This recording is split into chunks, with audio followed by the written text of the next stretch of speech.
Hi hello नमस्कार सगळ्यांना मकर संक्रांतीच्या हार्दिक शुभेच्छा। तिळगुळ घ्या आणि गोड गोड बोला।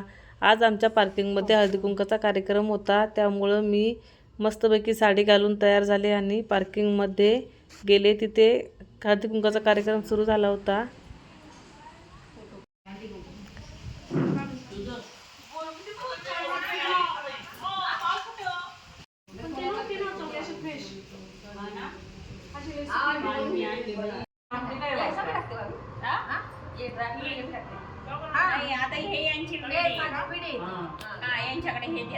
सगळ्यांना हळदी कुंकू लावून झाल्याच्या नंतर सगळे असे मस्त निवांत बसले होते गप्पा मारत।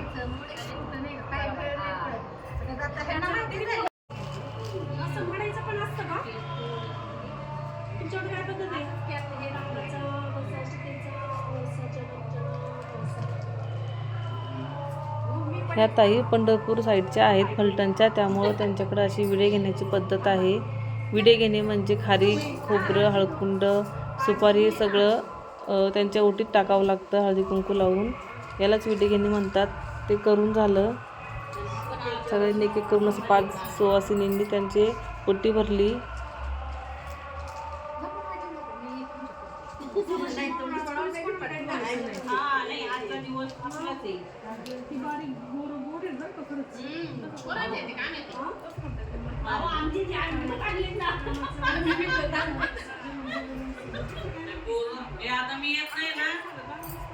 येत आहे आता मी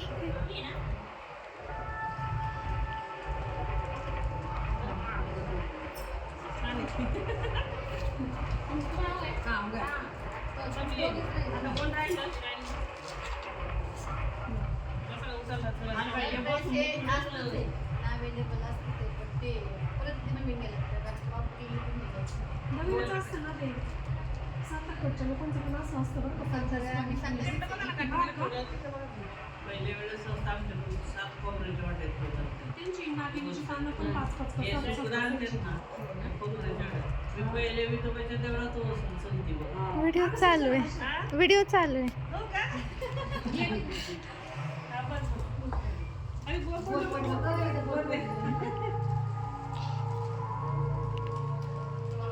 व्हिडिओ चालू आहे ना।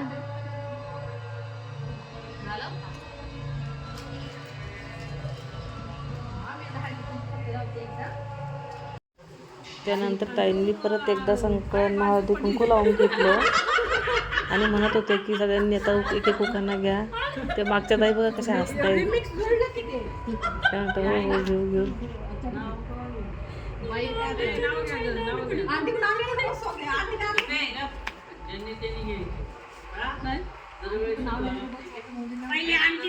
करंड्याला प्रेमरूपी भूकर संदीप रावांचं नाव घेते परमेश्वराची राखण। आठवते तोपर्यंत मला काय समुद्राच्या काठी उजळले मोती,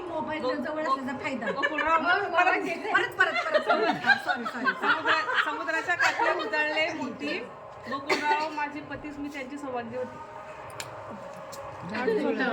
दिया बाती राजेश मेरे जीवन साथी। अंगणात होती तुळस, तुळशीला लावते दिवा, शैलेंद्र रावांचे नाव घेते, जोडीदार जन्मोजन्मी। आमच्या मॅडमला नाव काही आठवत नव्हतं म्हणून ते मोबाईलमध्ये बघून घेत होत्या। त्यानंतर या ताईचा नंबर होता, हवा करतो हिमालयाच्या पर्वतावर बर्फाच्या राशी, हळदी कुंकवाच्या दिवशी तुमचं आपण मध्येच नाव घेता येतं विसरल्या। आजी त्यांना नाव सांगत होत्या। नाशिकच्या भांड्याला चिरेबंदी घाट, बाळासाहेबांचं नाव घेते धरली सुखी संसाराची वाट।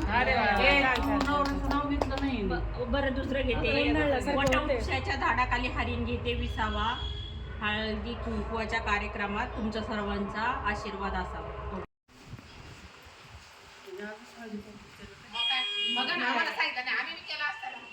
आता पुढच्या वर्षी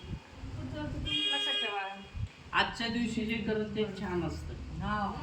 सगळं झाल्याच्या नंतर मला सगळ्यांना वाण द्यायची होती, म्हणून मी सगळ्यांना हळदी कुंकू लावून वाण दिलं आणि सगळ्यांचा आशीर्वाद घेतला। आजी फोटोमध्ये येत नव्हत्या कारण की त्यांना बरं नसल्यामुळं त्यांनी काही आवरून नव्हत्या आल्या. म्हणलं आजी जाऊ द्या, या काही नाही होत. मग आजी पण फोटोमध्ये आल्या. अशा प्रकारे मी सगळ्यांना वानं देऊन घेतली. वानं देऊन झाल्याच्या नंतर सगळे निवांत बसले होते, मस्त खात बोर ऊस बीस हे छान लागतं याच्यामधलं. यानंतर आम्हाला ताईकडे जायचं होतं हळदी कुंकाला. तर या पिंकी ताईकडे आम्ही आलो होतो. त्यांनी पण आमच्या सगळ्यांची ओटी भरून घेतली. आम्हाला हळदी कुंकू लावून वाण दिलं. नंतर आम्ही घरी आलो. आज तर काय पोळ्यांचा स्वयंपाक सकाळीच केला होता. फक्त गरम गरम पोळ्या आणि भजी काढले आणि जेवलो. बाय.